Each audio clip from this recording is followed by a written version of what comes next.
If you like learning about the obscure history of the NFL on Jaguar Gator 9, then you're really going to like what's taking place on the all-new channel Jaguar Gator 8, where we talk all things college football.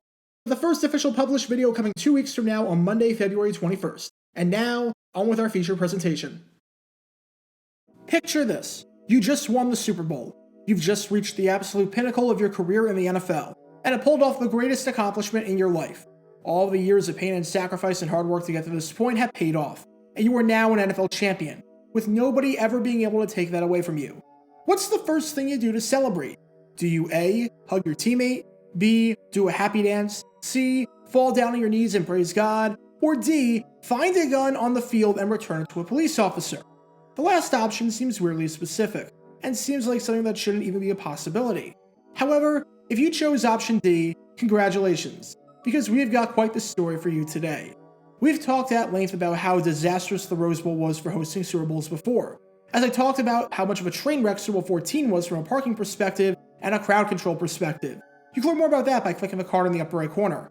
But 7 years later, the Super Bowl was once again back in Pasadena for the 4th time, and a near disaster broke out that, if it wasn't for some quick thinking on the part of one Giants player, maybe could have resulted in death and could have resulted in one of the worst tragedies in American sports history. And this is the story behind the bizarre ending to Super Bowl XXI. Before I talk about the controversy and the crazy ending to this game, we need some context to understand who the player was, and how the game itself was going. The main character in our story is a wide receiver by the name of Phil McConkey. His path to the NFL was a remarkable one. He was a very good player at Navy, and in 1978, even finished the season with the 3rd most yards per reception amongst all qualified players in college football. However, because he went to Navy, he had to spend 5 years as a helicopter pilot. It wasn't until 1984, a full 5 years after he last played football, that he made it into the NFL, when the New York Giants decided to take a chance on him. And McConkey was not even supposed to be on the roster in the first place. After 2 seasons in New York where he didn't do a whole lot, scoring just 1 touchdown and making a rather minimal impact on special teams, he was cut by the team after the final preseason game of the 1986 season. However, after the Giants suffered a few injuries, with wide receiver Lionel Manuel injuring his knee and punt returner Mark Collins getting a concussion, the Giants decided that they needed to bring McConkey back. With that, they traded away a draft pick to the Green Bay Packers, the team that claimed him as part of the final cuts, and McConkey was back in New York for a 3rd season. As McConkey said on the whole ordeal, "I had no anger. How could I be angry or bitter about a man or organization that a couple of years before gave a chance to a 27-year-old guy who hadn't played football in 5 years? If I never played another down after this year, I would be grateful." McConkey made some contributions on the field for the Giants that season, even if they were pretty minimal. He served as a decent kick returner and punt returner and had 16 receptions for 279 yards and a touchdown. But it was off the field that he played a bigger impact, because if there was anything that McConkey was known for, it was his enthusiasm and his spirit. He was known for running down the sidelines and encouraging fans to cheer, with McConkey saying, "I'm a very emotional person." It carries over on the field. I think the fans respond to that. People like to have fun. That's entertainment. And enthusiasm is entertainment. When the crowd responds, that provides a boost to the team.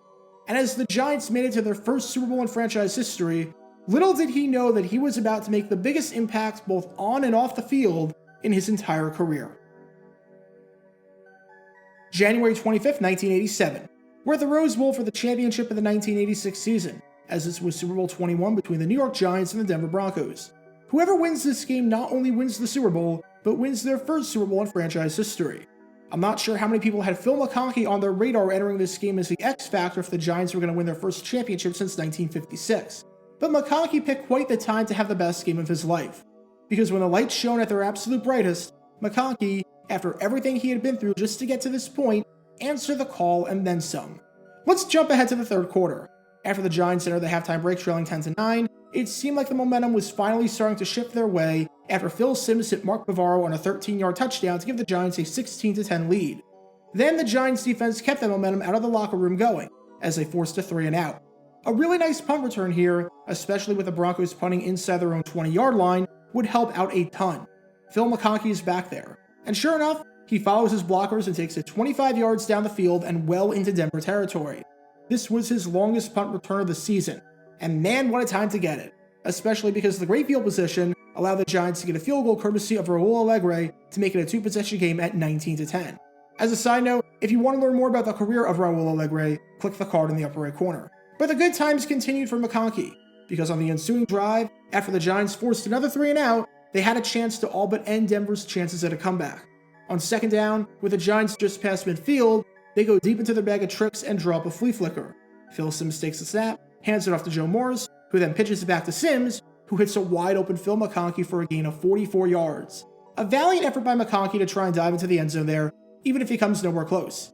Even though McConkey was upset that he didn't get the touchdown and came up 1 yard short, the good news for him was that the Giants would capitalize on the very next play, with Joe Morris punching it in from a yard out to make it 26-10. And the even better news was that on the ensuing drive, McConkey would get into the end zone, scoring from 6 yards out to seal the deal and give the Giants a 33-10 lead. New York won the game 39-20, and McConkey might have been the most important player on that offense not named Phil Simms. He had a huge punt return, he had 2 gigantic catches, and he was now on top of the football world, with his spirit being captured by millions of Americans across the country.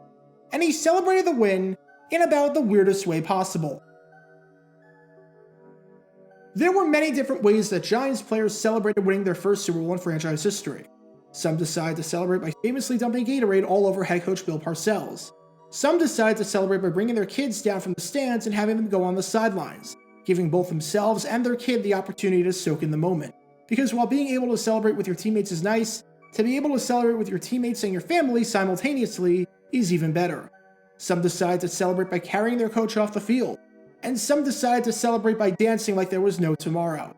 So if even the most reserved and subdued players on the Giants were going crazy over this win, you probably can't imagine how Phil McConkey, who was known for his enthusiasm and his wild celebrations and emotions, celebrated this momentous occasion. Well, this was how. Kids. McConkey, who got his Sheriff's touchdown. No, your eyes are not deceiving you. The first time we see Phil McConkey, the surprising hero of the game, on screen when the clock hits 000 when the Giants are officially world champions, he is handing a gun to a security guard. I'm sure at this point, you have many questions about what the heck is going on. Mainly, why does Phil McConkey of all people have a gun? Well, there are 2 conflicting reports about what actually happened here, so I'll let you choose which one to believe, because someone is telling the truth, and someone is very blatantly and very obviously lying. Option 1 is what the San Jose Mercury News said, which is that a fan brought the gun into the Rose Bowl.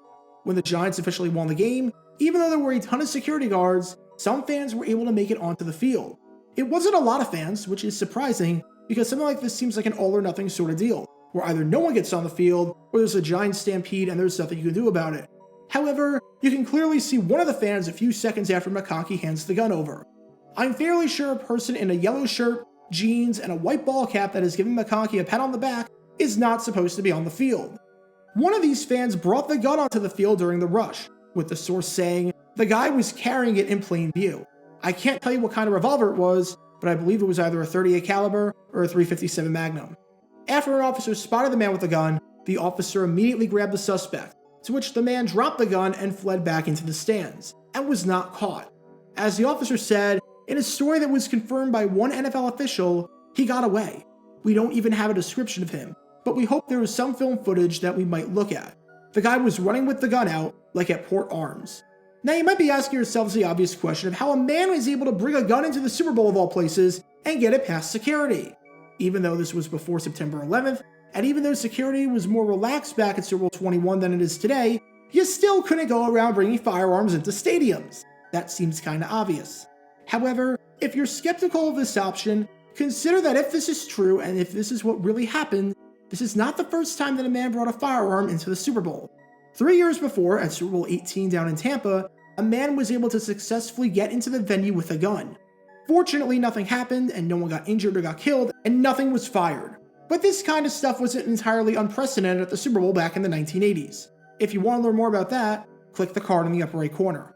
However, there are 2 sides to every story, and option 2 is what the Pasadena Police Department said happened, although some are skeptical about option 2 being legitimate, since the league and the police department had somewhat of an incentive to discourage future copycat incidents from happening. Both stories agree that a fan ran onto the field after the game and after the Giants won the Super Bowl, and both stories agree that a gun was on the field, and it was very clearly handed over by McConkey to a police officer. Obviously, you would be stupid to deny that, since it was clearly on video. But according to this report, who the gun belonged to was drastically different from the other story, because in this one, the gun belonged to a police officer, As Sergeant Phil McConkey of the Pasadena Police Department said, "At the end of the game, one of our officers was struggling with an individual who had jumped out onto the field. The officer went to the ground, and his gun came out." McConkey even went one step further, saying any suggestion that the gun belonged to a spectator is totally incorrect. You ought to find out where your source got his information. However, despite the strong statement calling out the original report for being fake news, when McConkey was contacted the day after the Super Bowl, he had no idea who lost their gun, which is odd, since the Pasadena Police Department requires that any officer who loses his or her gun while on duty be internally investigated.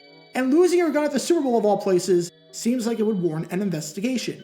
You can pick whichever story you want to believe here. But regardless of which one it was, one thing that can't be denied is that McConkey maybe made the biggest play of the entire day by picking up that gun. Think about everything that could have gone wrong with a loaded gun lying around on the field. Some crazy drunken fan who was on the field picks it up and starts shooting at people. Because of how many people were on the field and because it was a mob scene, someone accidentally steps on the gun and causes it to fire off into the crowd.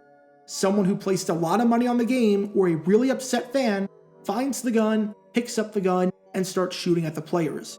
There's legitimately a lot of bad things that could have happened. Whether or not it was a police officer who dropped their gun or a fan who brought the eventual loose gun onto the field, a loaded gun is still a loaded gun, no matter whose hands it is in. Phil McConkey's quick thinking in the aftermath of winning the Super Bowl maybe saved lives. On the field, McConkey didn't do a whole lot of anything after this game. He played 3 more seasons in the NFL, playing 2 years with the New York Giants, and then splitting the 1989 season with the Phoenix Cardinals and the San Diego Chargers.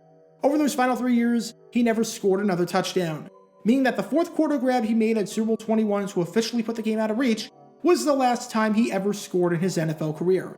As far as last career touchdowns go, that's not a bad way to go out in the slightest bit. But as great as that touchdown catch was, and as iconic as the touchdown was that lives on in the storied history of the New York Giants, Phil McConkey's greatest and most important play of the day came off the field in the immediate aftermath of the game. If he didn't spot the gun, and if he didn't delay the inevitable celebration with his teammates, who knows what would have happened next? It could have been an incredibly scary situation that could have been one of the biggest tragedies in American sports history. Because even though Phil Simms was named the MVP of the game, a different Phil was the true MVP of that day. Get your official Jaguar Gator 9 merchandise by going to jg9shop.com, and be sure to like this video, ring the notification bell, subscribe down below if you haven't already, as it helps the channel out a lot, and be sure to check out Twitch every Wednesday night at 9 p.m. Eastern for your chance to play NFL trivia and win cash prizes, link in the description below. If you want to see videos like this condensed down to 60 seconds, then follow me on TikTok at JaguarGator9. If you want to see college football videos, subscribe to Jaguar Gator 8. To see highlight videos of players throughout the history of the NFL, subscribe to JG9 Highlights. Also, special thanks to all of our Patreon supporters for helping out the channel. Your support is greatly appreciated. See how you can become a patron and request future video topics in the description below.